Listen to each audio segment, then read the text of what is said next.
너희가 여호와를 택하고 그를 섬기리라 하였으니 스스로 증인이 되었느니라 하니 그들이 이르되 우리가 증인이 되었나이다 하더라.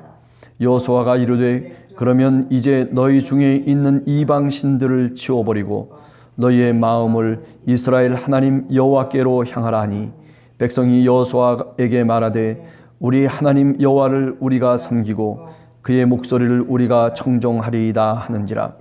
그날에 여호수아가 세겜에서 백성들과 더불어 언약을 맺고 그들을 위하여 율례와 법도를 제정하였더라. 여호수아가 이 모든 말씀을 하나님의 율법책에 기록하고 큰 돌을 가져다가 거기 여호와의 성소 곁에 있는 상수리 나무 아래에 세우고 모든 백성에게 이르되 보라, 이 돌이 우리에게 증거가 되리니 이는 여호와께서 우리에게 하신 모든 말씀을 이 돌이 들었음이니라. 그런즉 너희가 너희의 하나님을 부인하지 못하도록 이 돌이 증거가 되리라 하고 백성을 보내어 각 기업으로 돌아가게 하였더라. 아멘. 우리가 여호수아를 쭉 한 몇 군데를 이렇게 읽어봤죠. 나머지 그 여호수아에 나오는 여러 장들은 주로 이제 땅을 배분하는, 그리고 어느 지파가 어떤 땅을 배분받았다라고 하는 그런 내용들이 이제 주류를 이루고 있습니다. 오늘 우리가 24장을 읽었는데 이 24장은 굉장히 여호수아의 기에 있어서 마지막 장이면서 아주 중요한, 우리가 보통 세겜의 언약이다 그렇게 얘기합니다. 그죠? 우리가 시내산 언약 우리가 이제 쭉 얘기를 했잖아요. 또 그런가 하면 우리가 신명기서도 마지막에 보면 역시 그 모압의 땅, 그죠? 경계선을 두고 산 위에 올라서, 그래서 말하자면 모세가 이스라엘 백성들과 더불어서 역시 언약의 이야기를 하게 됩니다. 또 여호수아서도 마지막에 이렇게 세겜 땅에서 지금까지 조상들이 일궈놨던 그런 하나님의 은혜를 쭉 얘기하면서 이제 이 세겜에서 다시 이스라엘 백성들이 땅을 분배한 그 시점에서 언약을 맺는 그런 언약을 계약하는 이런 어떤 그 내용으로 되어 있다라고 그렇게 말씀드릴 수가 있습니다.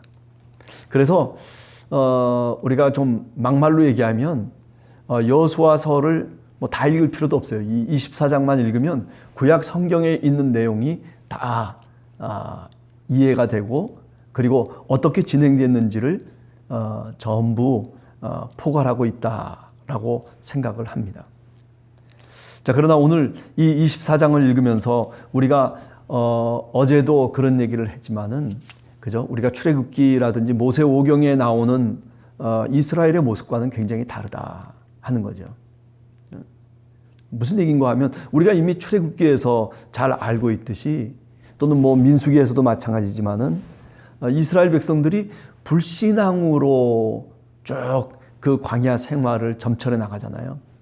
그래서 좀 불만이 생기고 불평이 생길 때마다 여호와 하나님이 그 사건 속에 개입해 가지고 그 일들을 처리하는, 물론 모세가 중재자로서 나서서 그래서 이스라엘과 하나님 사이에서 그야말로 기도도 하고 무릎도 꿇고 애걸도 하고 부탁도 하고 이런 어떤 중재자의 모습이 모세의 모습으로 그려지고 있습니다. 그러나 오늘 이 여호수아서는 그런 것과는 관점이 다르다 하는 것을 어저께 말씀을 드렸어요. 그죠? 어떻게 관점이 다르냐면 이스라엘 백성들이 철저하게 하나님을 믿는 그 믿음의 모습을, 또는 믿음의 과정을 그대로 보여주고 있다. 물론 그 속에서 여러 가지 문제들이 있는 것은 틀림없죠. 그러나 믿음의 사람들 가운데 배신자도 나오고, 또 그런가 하면 잘못된 말썽꾸러기도 나오고 이런저런 문제들이 돌출되긴 하지만은, 그러나 큰 맥락에서 믿음이라고 하는 맥락 속에서 이야기하고 있다라고 하는 거죠. 그러나 모세오경은 믿음이라고 하는 것 속에서 얘기하고 있는 것이 아니라 불신앙이라고 하는 것 속에서 하나님이 개입하시고 또 하나님이 개입하시고 또 하나님이 개입하시는, 좀 어떻게 보면 이 성서의 책 가운데 이렇게 서로 좀 다른 모양을 유지하면서 이야기하고 있다, 그렇게 생각을 하게 됩니다. 자, 오늘 여호수아서 24장을 우리가 쭉 읽었습니다. 무슨 다른 내용이 사실 필요한 게 아니에요. 설명이 필요가 없어요. 왜? 다 이 속에 이스라엘의 지금까지의 일들이 다 요약되어져서 나름대로 평가하고, 그리고 그 속에서 이스라엘 백성들이 어떻게 결단할지를 우리들에게 말하고 있기 때문입니다. 그 중에서도 15절에 보면 이런 얘기를 하고 있습니다. 만일 여호와를 섬기는 것이 너희에게 좋지 않게 보이거든 너희 조상들이 강 저쪽에서 섬기던 신들이든, 또는 너희가 거주하는 바로 이 아모리 족속의 신들이거든 너희가 섬길 자를 오늘 택하라. 오직 나와 내 집은 여호와를 섬기겠노라. 네, 결단하라는 거죠. 네.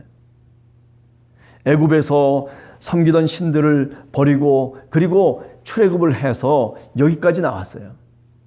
광야 생활을 하면서 여러 가지 어려운 사건들 속에서 하나님의 도우심 가운데 믿음으로 여기까지 왔단 말이죠. 그리고 이제 땅을 배분하고 서 있는 이 이스라엘 백성들 앞에 다시 이 세겜에서 결단하라고 여호수아가 촉구하고 있는 겁니다. 여러분, 우리들도 어떤 때는 이렇게 우리가 결단해야 될 그런 양자택일해야 될 뭔가 그런 시기가 종종 우리들에게 올 때가 있어요.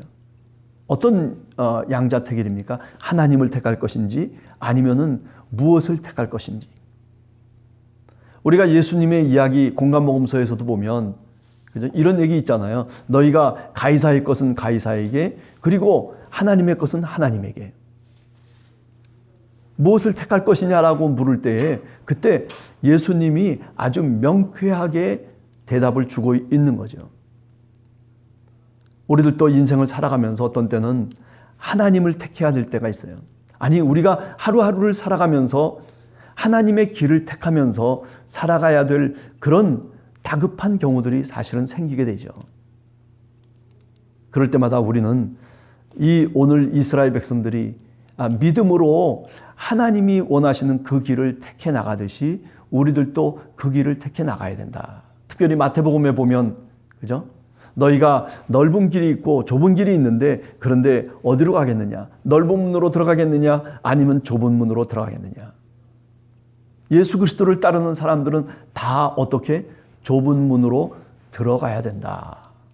그래야 생명의 길이 보이고, 그래야 구원의 길이 보이고, 그래야 하나님의 은총의 길이 보인다라고 그렇게 강하게 강조하고 있죠. 네. 오늘 우리들도 삶을 살아가면서 오늘 하루 우리에게 어쩌면 이런 선택을 요구하고 있는 그런 시점을 우리가 만날 수도 있을 겁니다. 그러나 그럴 때마다 하나님을 택하는 저와 여러분이 되기를 간절히 원합니다. 하나님을 택한다는 게 뭘까요? 그것은 내 연약함을 내려놓고 내 어리석음을 주님 앞에 내려놓고 그리고 기도하는 것을 의미하죠. 아니, 내가 지혜로운 것, 지혜가 출중해서 그래서 내 판단을 얼마든지 할 수 있음에도 불구하고 그 판단을 내려놓고 하나님의 말씀을 읽으면서 내 길을 정할 수 있는 그런 믿음의 모습. 이것이 바로 선택의 기로 속에서 우리가 취해야 될 그런 자세이고 신앙인의 태도라고 그렇게 말씀드릴 수가 있을 것입니다. 오늘 이스라엘 백성들은 믿음 가운데 바로 여호와 하나님을 택했어요. 네. 자, 그렇게 여호와 하나님을 택하고 난 다음에 이제 25절 이하에 보면 그날에 여호수아가 세겜에서 백성들과 더불어 언약을 맺고 그들을 위하여 율례와 법도를 제정하였더라. 26절에 보면 여호수아가 이 모든 말씀을 하나님의 율법책에 기록하고 큰 돌을 가져다가 거기 여호와의 성소 곁에 있는 상수리 나무 아래에 그 돌을 세웠다.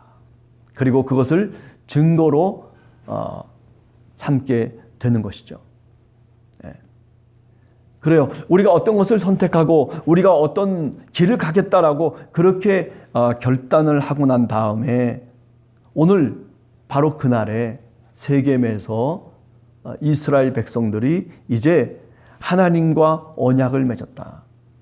그리고 그 언약 맺은 것을 그 모든 말씀을 율법책에 기록하고, 그죠? 그리고 큰 돌을 가져다가 증거로 삼았다.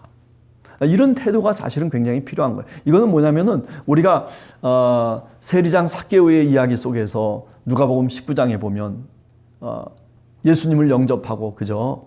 그리고 난 다음에 삭개오가 예수님과 함께 자신의 집으로 들어가서 예수님에게 결단을 얘기합니다. 내가 누구의 것을 토색한 것이 있으면 4배나 갚겠습니다. 네. 그런 어떤 자기 결단. 누가 뭐 예수님이 너 이렇게 해야 돼, 너 저렇게 해야 돼, 그렇게 예수님이 강요해서 삭개오가 그런 결단을 한 게 아니죠. 이것은 성령의 감동이에요. 하나님이 우리 마음속에, 우리 양심 속에 뭔가 하나님의 법을 주시는 거란 말이죠. 우리 마음속에 하나님의 법을 심는 거예요.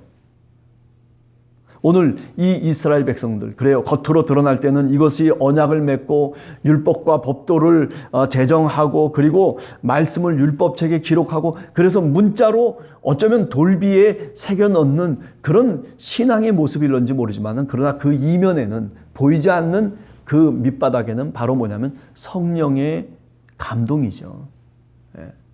다들 거기에 아멘하고 응답하는 것은, 그것은 누가 강요해서 이렇게 응답하는 게 아니에요. 지금까지 자신들의 조상들과 그리고 그 역사 속에서 하나님이 어떻게 우리 이스라엘 백성들에게 은혜를 베풀었는지를 알기 때문에 그들이 그 마음, 그 성령의 감동을 통해서 지금 오늘 이렇게 언약을 다시 맺고, 그리고 그 율법을 책에 기록하기도 하고, 그리고 돌에 자신들의 증거를 새겨넣는, 돌에다가 새겨넣는 그런 일들, 돌에다가 새겨넣었다라고 하는 게 중요한 것이 아니라 거기에 동의하며 그 속에 같이 함께 하나님의 은혜를 나누고 있다는 점이 사실은 중요한 거죠. 오늘 여러분들, 저도 마찬가지입니다.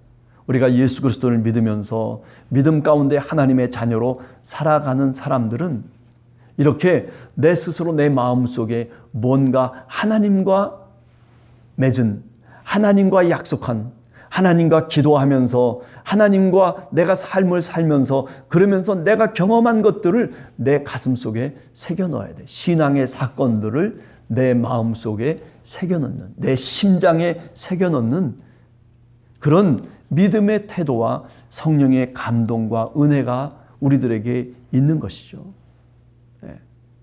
한 번 더 여러분, 오늘 또 하루를 시작하기 전에 하나님이 나에게 새겨 넣으신 그 신앙의 사건이 무엇인지를 한 번 더 기억하면서, 그것을 한번 내 마음을 들춰내서 한번 다시 읽어보면서, 그러면서 오늘 또 하루를 시작하고, 오늘 또 그 책을, 마음의 책을 펼쳐보면서, 아, 그렇지, 하나님이 나를 이렇게 인도하셨지, 하나님이 내가 이때 이렇게 하나님이 역사하셨지, 그런 신앙의 간증과 고백을 통해서 오늘 하루도 넉넉하게, 그리고 믿음 가운데 시작하는 그런 여러분과 우리 모두가 되기를 간절히 주님의 이름으로 축원합니다.